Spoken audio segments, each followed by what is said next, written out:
where the clinics will do red light therapy and stem cell injections and peptides.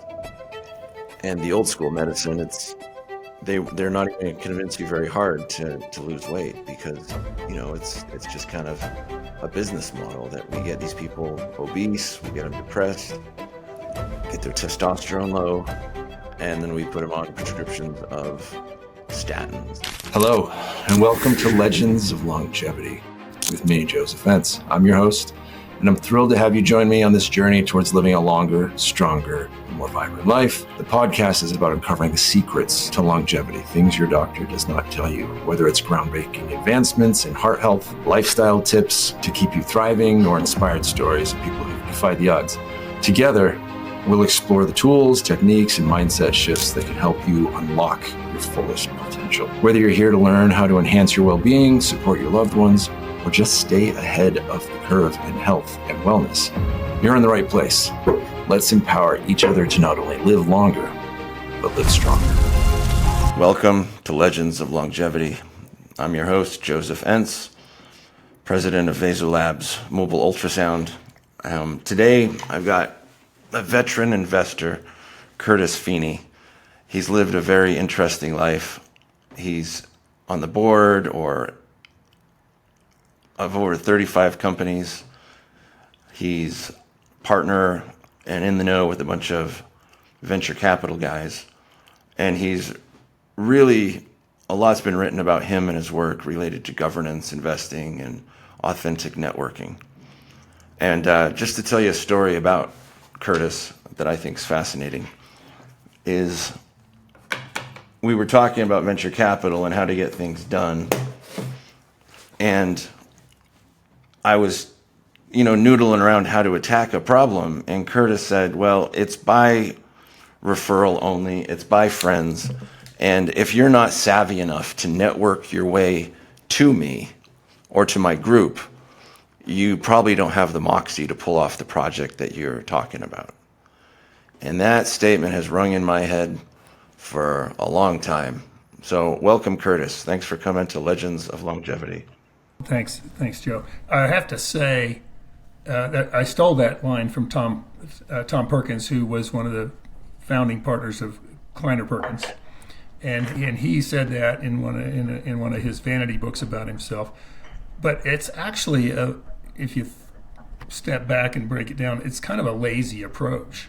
In other words, you get inundated with people wanting help and wanting to pitch their deal to you, and you have to come up with a rational way to say no to most of them, and that was just an easy quasi-rational way to say no. So, and there is some validity to it, because so much about starting a business and building something from nothing is being able to get to anybody. Whether you're raising money or need a customer or need a sales manager, you need to be able to get to anybody, and figuring out how to do that is a superpower. So. It really is. It really is. I mean, the reason people become more valuable as they age is who they know and what they can get done with fewer phone calls. Oh yeah, no, I had a buddy who was an early executive at Amazon, and he said, John Doerr comes to the board meetings, and I sometimes looks like he's asleep in the board meeting. I said, well, that guy makes a 5-minute phone call between board meetings. He adds more value than the rest of the board combined. So don't underestimate some of these people's ability to make things happen. Yeah, always fascinating. So the world's in a high flux environment. Things are very changeable. How's it been in the venture capital world or projects you've seen?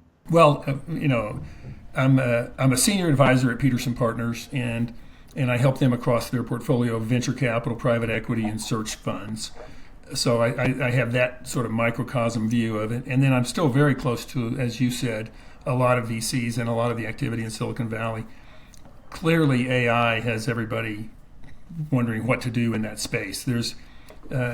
Here's one thing that's happening. For the first time in my memory, the ability to have a small team get to multi-million-dollar revenues so that the revenue per employee is $1 to $3 million. That was never possible before AI. But now with AI, you can have a startup team that has 1 or 2 programmers doing what 5 to 20 programmers used to be able to do, and better, faster, quicker, and all that. And so you can get to these high revenues in certain spaces with a very small team. A team of 10 people getting 30 to 50 million in repeatable revenues is not impossible. And it was 20 years ago.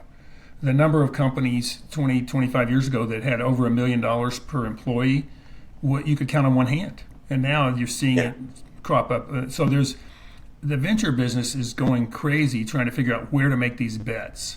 The large language model hyperscalers, that's mostly the domain of the big 7.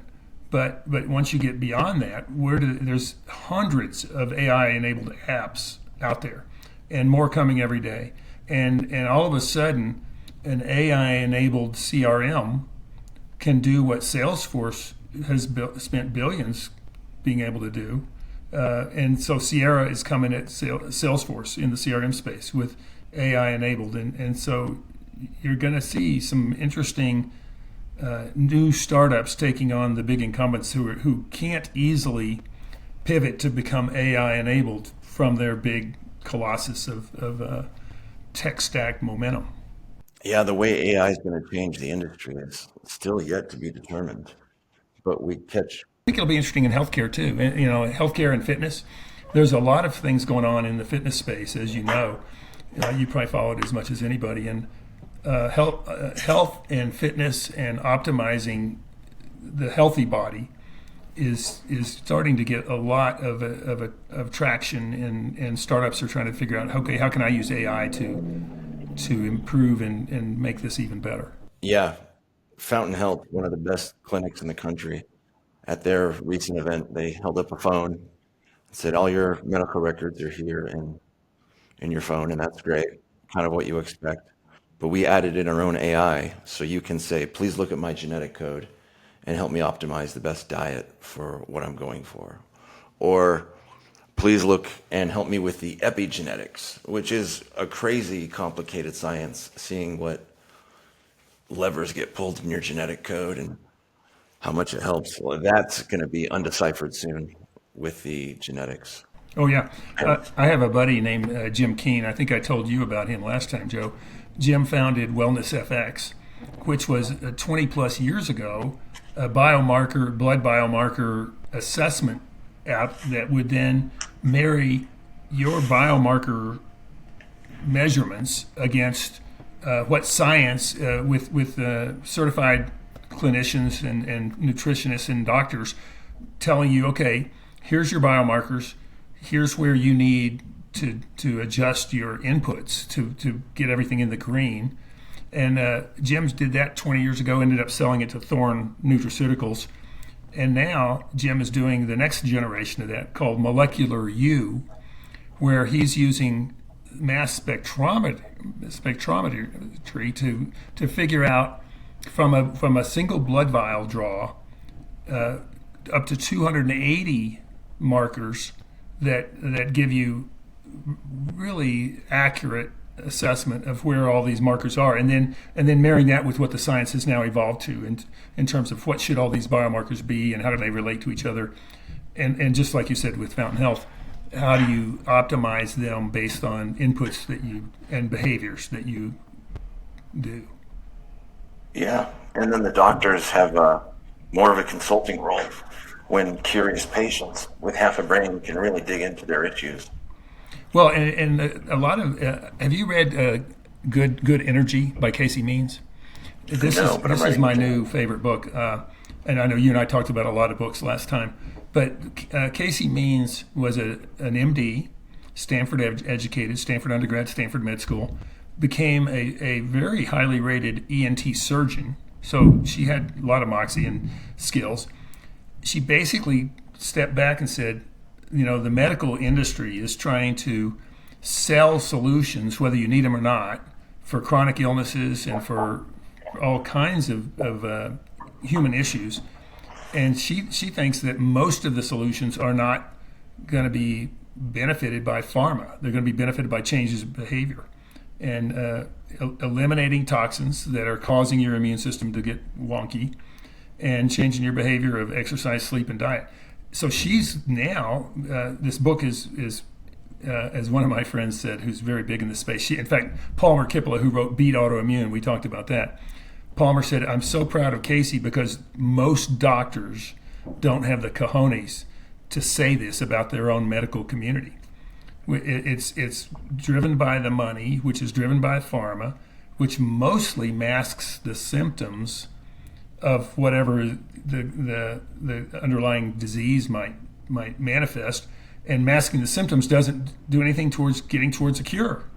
It's just depressing what the symptoms are while letting the immune system continue to be upset by whatever is really causing it. And Casey Means, along with Atia and Michael Pollan and a lot of other great writers about health and wellness, she nails it. Yeah, it's really becoming suspicious at the level that it feels like we're being poisoned. The corn syrup is so popular, the grains, a lot of people are finding systemic problems with our staple foods. Oh, even foods that aren't technically processed can have a lot of problems with how they have been modified over the generations and how they're treated in terms of various chemicals and weed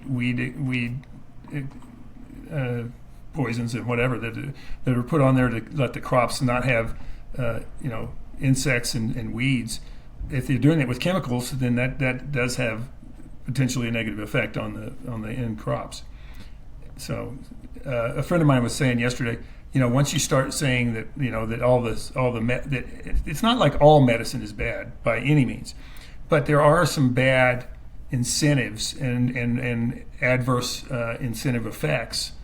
And if you look at what people are money motivated to do in pharma, in medicine, at hospitals, it doesn't line up with what the customer really needs in a lot of cases. And that's why somebody like a Casey Means or a Palmer Kippola that talk about solutions that are actually free, but just take discipline and implementation.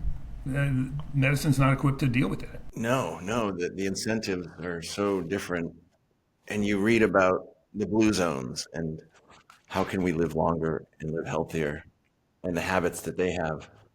There's no pharma money, there's no incentive pushing that lifestyle to eat vinegary foods, fermented foods, adding fungus into your diet, walking, being of service, receiving service. Those are the things that make you live longer, but they're not at all addressed in our current medical outlook. No, not certainly not by the mainstream. And I think the AMA and a lot of these disease foundations are sort of stuck in how they are able to continue going forward, and that's by doing the same thing they've been doing. So you're seeing on the edges people like Casey Means, Palmer Kippola. My buddy Dave Lockwood wrote another book about Fooled by the Odds, where he basically says one of the things pharma is guilty of is they'll do a test, double-blind population, 5% error rate, and they basically will do that test as many times as it takes to get it to show the results they want, and then they bury the others and go with that one. So if that's happening, which you'd think that'd be almost illegal, but there are definitely people who think that's part of the game. Oh, yeah, and they're morally fine with it. But yeah, I've heard of research studies that going on in Europe, they did 10 different studies. One gave them the answer that they were looking for, the closest, and they buried the other 9.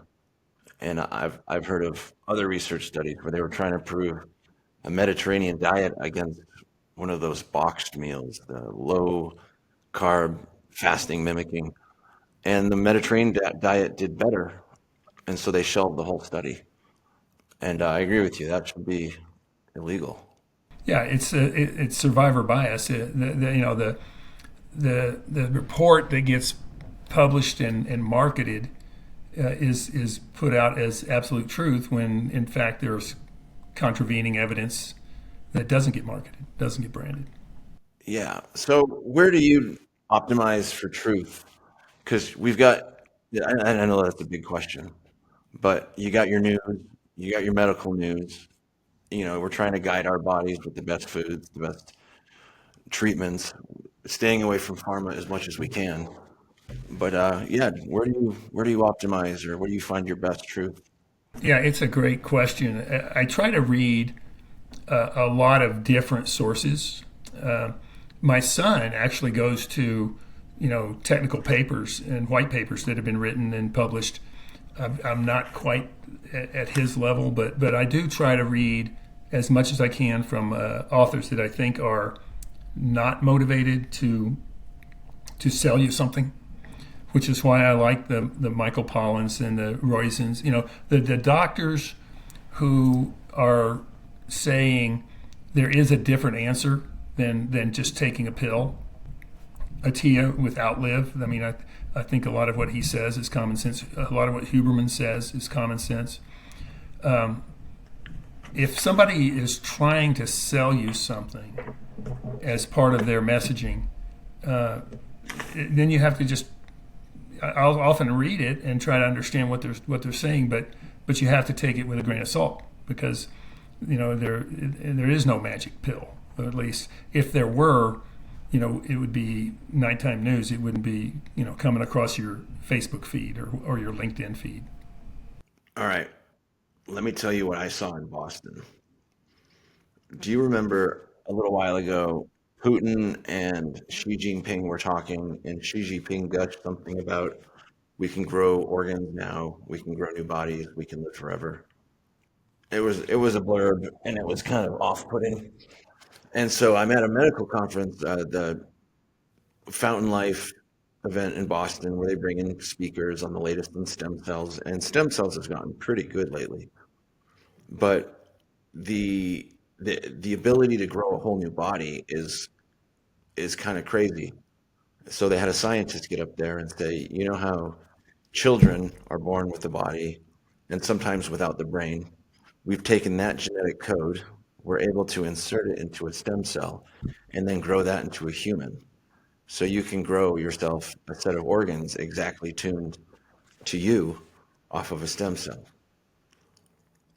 And I caught him after he gave his talk, because it was just a little bit over the top for me to believe. And he was talking, I mean, this company has a consultant that works with the governments to make sure what they're trying to do is legal in the countries they're at. And I'm still kind of reeling from it, because that's so far ahead of me morally, growing myself another body of which I could implant my organs and be younger. Because even the younger organs, it's well known apparently that the rest of your body picks up on that youth. It de-ages, or at least puts out the stem cells for you to become younger. And I had to go for a long walk after that one. Yeah, that's next gen. Well, you may remember Michael Crichton, the great an MD who was a great science fiction writer. He actually wrote Jurassic Park and a number of famous books that were made into movies. So one of his earliest books was called Coma. And the whole premise of Coma, and this is written by one of the top science fiction writers who was also an MD, and in the movie Coma, they were harvesting body parts from people that they put into comas. So they were kind of doing it the old-fashioned way. Now you moved it, now 30, 40 years later, you don't have to take a human and put them in a coma to harvest their body parts. You grow your own. But and then there's a lot of moral issues with that one. That will be. It's sort of like AI. The technology is outracing our civilized set of governances and rules and morals and ethics. And once it outruns it, how do we put it back in the box? I mean, this is the big conversation in AI. There seems to be no governor on what these AI, LLMs, and hyperscale data centers are doing, so much so that they could run afoul of what the intent is and turn against their creators. And that's a legitimate concern, but it's not really, there's been nothing put it up as in terms of roadblocks or barriers or constraints to make that discussion happen before you end up creating something that gets out of control. Yeah, Elon made a cry or made an alarm a few years ago, and since then, nobody's really brought it up again. Well, it is being talked about on the edges, but you're correct. It's not being talked about enough on the mainstream, and certainly in terms of governance, either at the corporate level or at the federal government level or state level. It's being just quietly talked about in the hallways. It's not being seriously talked about, for sure.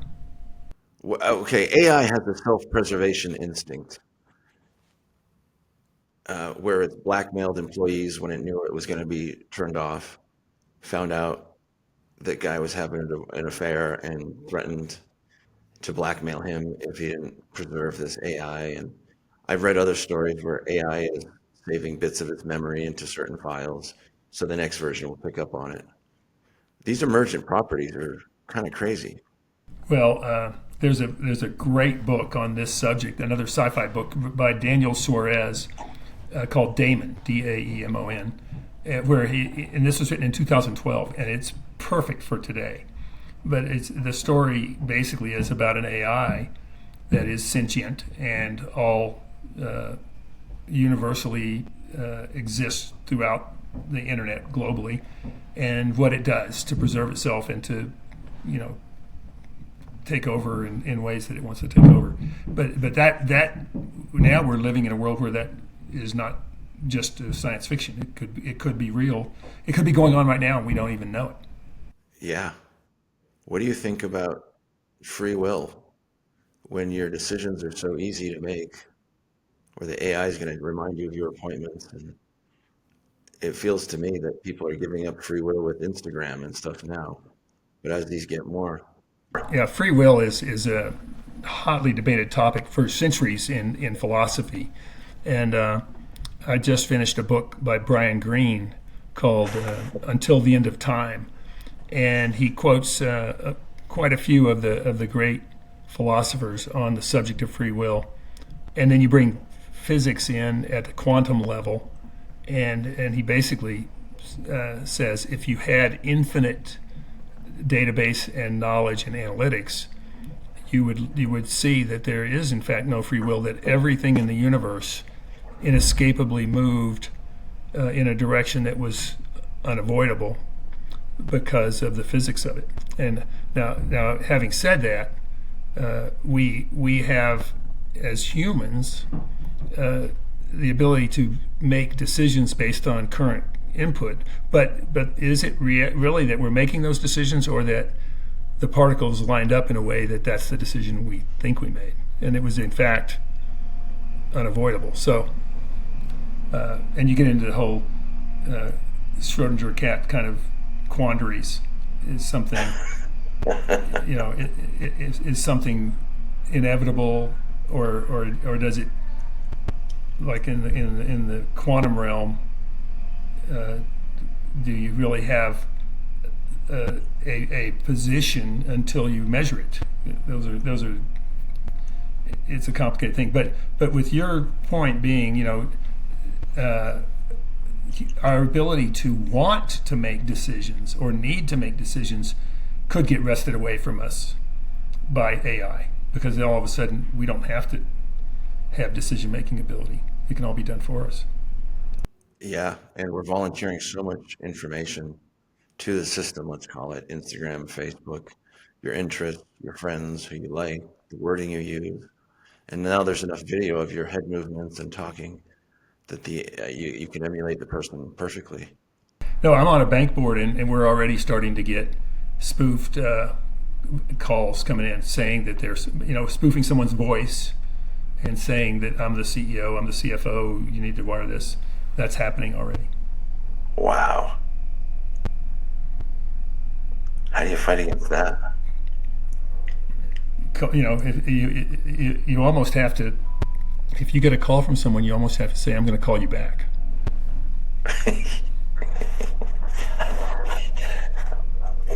Depending on Wow, what it is. you code words for friends. And Yeah, everybody needs a code word. Good point. Of course, if How you have a crazy. code word, that'll be known by the AI. So good luck. What do you think? What are you seeing out there that's interesting? I mean, you just got back from Fountain Life. What are you enjoying about the health trends out there for optimizing health? Yeah, it seems like it's becoming common knowledge, and it's going from the top down that sugar's bad for us, and everybody's pretty comfortable with that. And sleep and the aura ring, those tools are coming on, and we're seeing a split in medicine between the regular system where you see a doctor for 10 minutes and you're probably going to get a prescription and go live your life. And then you have the patients that don't think that's enough. I need to talk to my doctor. I'm going to use him as a counselor. I want to optimize my life. These are patients that are probably eating better and figured out the diet. So yeah, there's two worlds, a cash pay world and an insurance based world. And the messages are starting to diverge, and the clinics are starting to reflect that, where the clinics will do red light therapy and stem cell injections and peptides. And the old school medicine, they're not even going to convince you very hard to lose weight, because it's just kind of a business model that we get these people obese, we get them depressed, get their testosterone low, and then we put them on prescriptions of statins and physical therapy and whatever. And to the defense of statins, if a doctor can't convince you to lose weight, if he doesn't have time for a conversation to really motivate you, then that's all he's got time for, and that's the best he can do, is give you a statin. But the Well, and the system doesn't give him time to do anymore. The system, measures him on revenues per visit per hour. So yeah, so there's no time, and that's why the Casey Means approach, where she basically now consults with people, and you pay her outside of your insurance to tell you what changes you need to make to be healthy, and she's getting a lot of traction. Same with Palmer and her deal. On the sugar issue, the Glucose Revolution by Jessie Inchauspé is another great book by an MD, and she basically says, you want to minimize your sugar spikes. She recommends everybody wear a continuous glucose monitor for a while to sort of learn where they spike and why, so you can adjust your inputs to minimize the glucose that's running free in your system, because you overloaded with it, and the insulin couldn't suck it all up, and the liver and the fat cells couldn't suck it all up. So all of a sudden you got rampant glucose running around your system doing damage. So that's a good book to sort of help you realize minimizing sugar is a good thing. Same thing with alcohol. The alcohol's got similar negative effects, and it's coming out more and more now that zero alcohol is the best answer, not one a week or one a night or whatever. Huh. Laird Hamilton, Yeah. Laird Hamilton, who's the unbelievable extreme surfboarder. He's a fitness freak, and he said one of the biggest things that helped him achieve next level physical fitness was zero alcohol. He said after 6 months of zero alcohol, he was transformed. 6 months took a while for it to clear out or reheal. Back to the glucose revolution. The best programs right now for heart attack and stroke prevention, nearly all of them do the same thing: is you get an ultrasound of the neck, how much plaque, how much inflammation, and then a continuous glucose monitor for every patient. And they just say, this is your own journey. Pay attention to this, pay attention to that, notice your spikes and minimize them as much as you can. And patients on that self-discovery of, sourdough bread actually lowers most people's blood sugar, but all other bread will raise it. Finding out how you can navigate through life while minimizing those is a big part of these programs, because we're eating 165 pounds of sugar per American, and everybody swears they're on a low sugar diet. But if you eat almost any breads or any pastas, they have sugars in them. If you read Michael Moss's book, Salt, Sugar, Fat, bread is the the trifecta for putting in things that are not natural. They load it up with sugar. They load it up with preservatives and texturizers and flavors that are not natural. So most breads are not good for you. So I basically, after I read that book and Michael Pollan's book, In Defense of Food, I pretty much quit all breads and pastas. Because there's not really any reason. You can get fibers from other things than breads, so and from natural foods. And the bread also has the glyphosate and a couple other things added in that seem to be irritating a lot of Americans.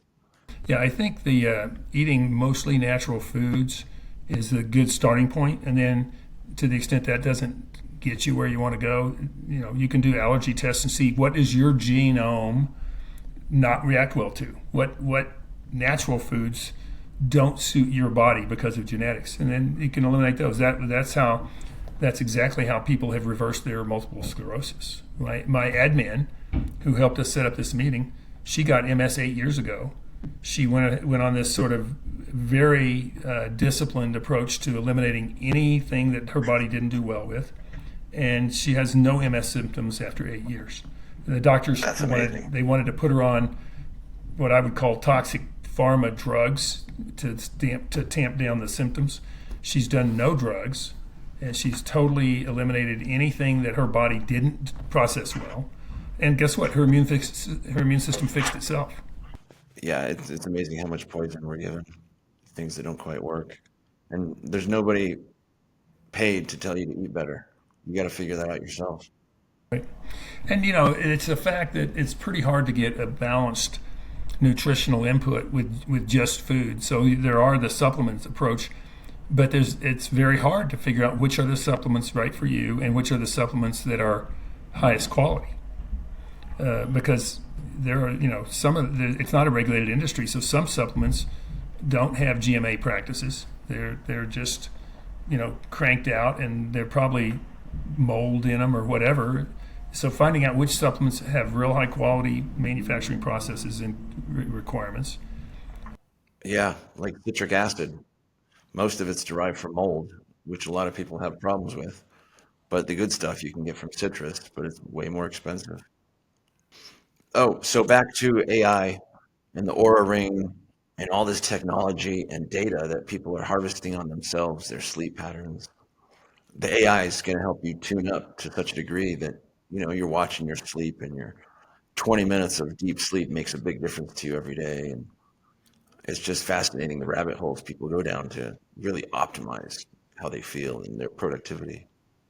And it's a lonely journey, because your normal doctor, even if you have a concierge doctor, they don't have a lot of info to help you on that journey. It's sort of your own trial and error, quantify. The quantified self approach, where I want to quantify all my biomarkers, all my blood characteristics, measure my behaviors, my sleep patterns, my exercise, and it's not just weight and BMI and cholesterol. It's the synthesis of all that. Finding a functional medicine doctor who can really help you with that's doable, but they're mostly busy because they have a lot of people wanting their services. So finding one available in your market is not easy. Yeah, you really got to hit the lottery to find a doctor that's as advanced and willing to use tools as you are, because there's so many avenues you can go down. A lot of them may be experts at one part of what you're focused on, but they're not using the technology at all. And so, yeah, I think the age of concierge, private telemedicine doctors that you can remote in and ask questions, I feel like doctors are going to be more guides in the future than what we had previously. Yeah, I think the modern doctors are starting to figure out, I don't have to be the Catholic priest intermediary between the Bible and God. I don't have to be this man behind the curtain that you don't get to understand my business. 10 or 20 years ago, if you went into a doctor and said, I've researched all these white papers and this is what my symptoms are, they'd say, you think in 12 minutes you can learn what I did, what took me 12 years to learn? They would just shove that back in your face. Well, now with AI and internet availability of infinite data, they have to learn to not say that. To say, okay, what did you learn? Let's add that to what I've learned and my experience with a lot of data, and be a partner. But a lot of doctors, old school doctors, definitely don't want to do that.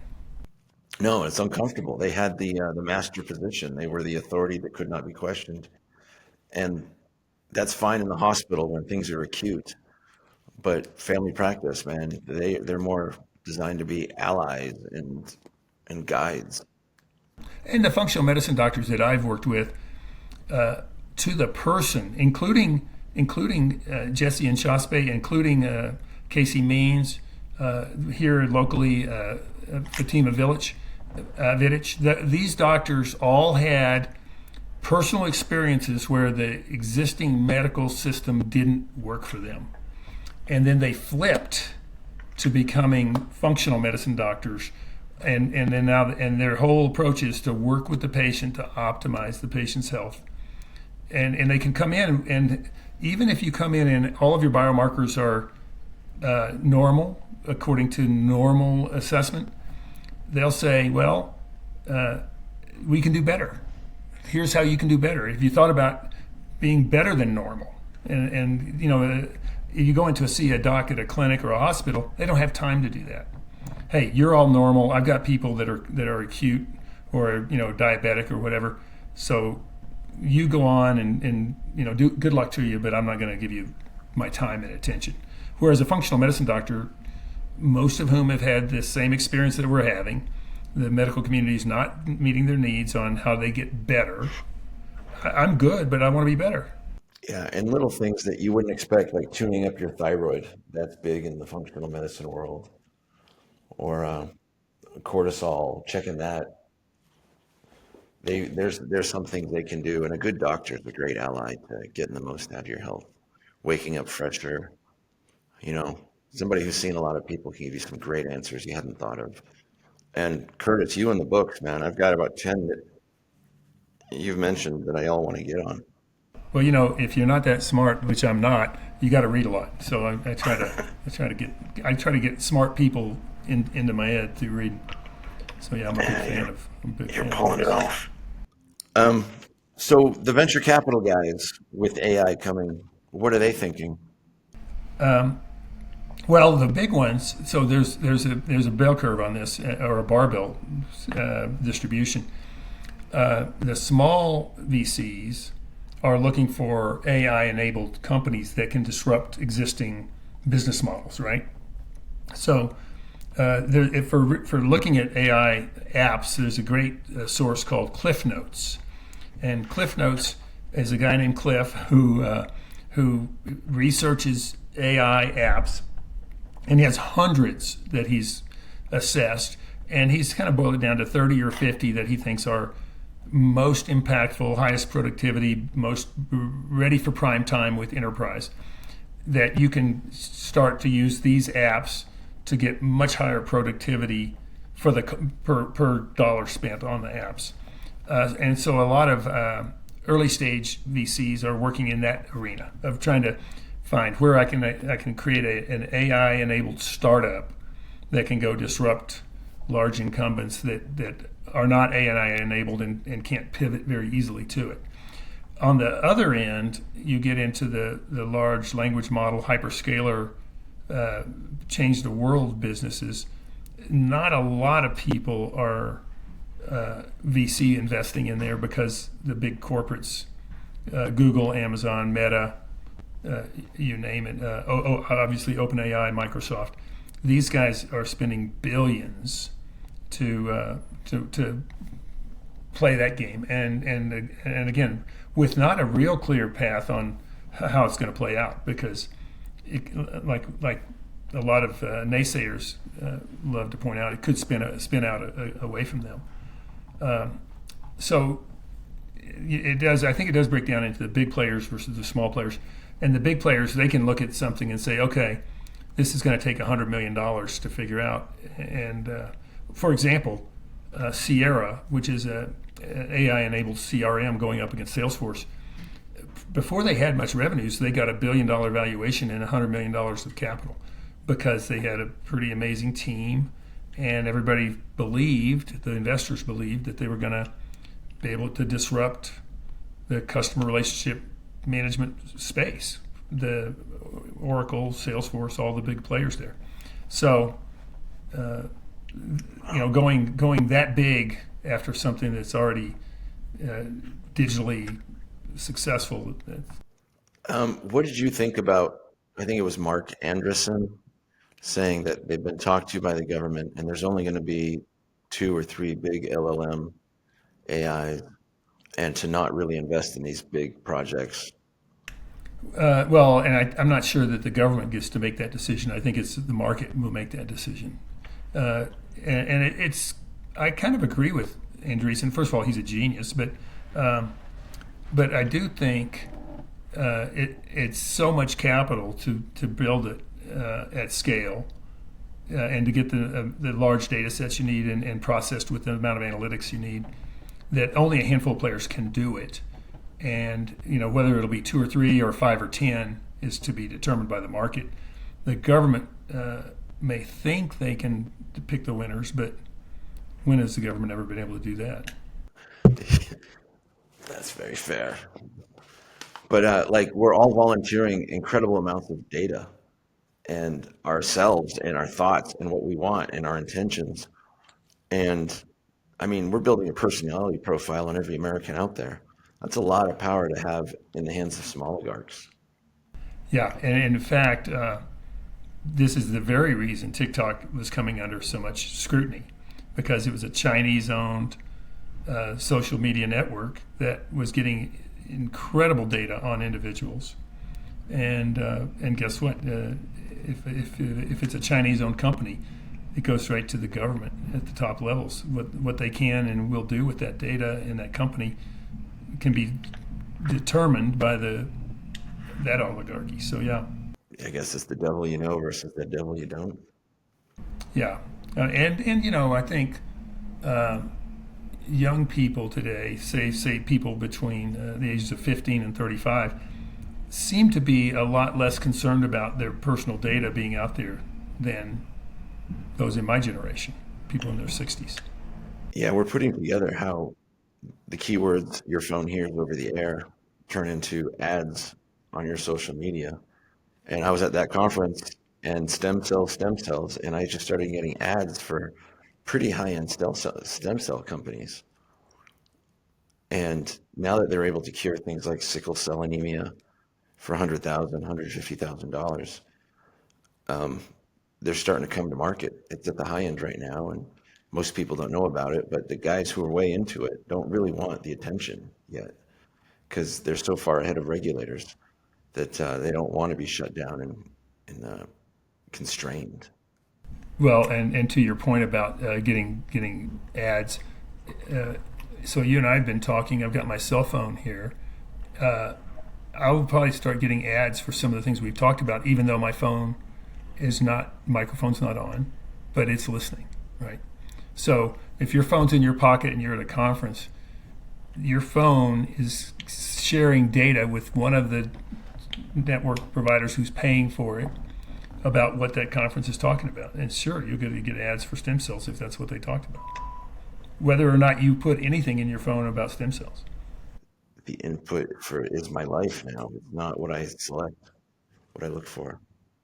Now, so I think the advice to people out there is, use your judgment, use critical thinking, listen to a lot of different sources of information, and then try to navigate through that to determine what the truth is. I mean, the search for truth did not get easier with all of this digital capabilities and data capabilities. It actually got harder because there's so many conflicting versions of truth out there, whether you're talking about the weather or politics or health. Oh my gosh.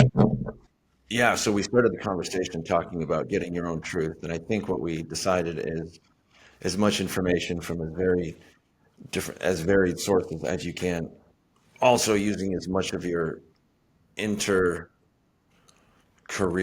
knowledge sets and trying to figure out what's out there, because a lot of the science I see patents on, research on it, it just doesn't make it to the public consciousness. Really advanced stuff. Well, there is a lot going on in technology, in healthcare, in pharma, with cancer research.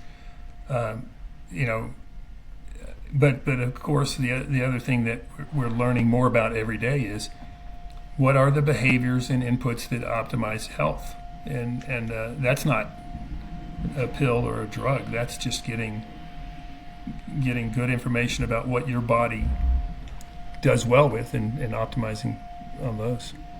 All right. This has been a wonderful conversation, Curtis. Well, it's always good catching up with you, Joe. I need to come down and get my carotid artery checked again. I'll try and get on your calendar. We do. And I've put together a prospectus for a pitch. Perfect. I'll come down and see you. We'll do both. I'd love that. All right, I'll send you some appointments. Yeah, thanks for the interesting conversation. Always good to hear what you're up to. Appreciate it, Curtis. Be well. Same here. See you, Joe.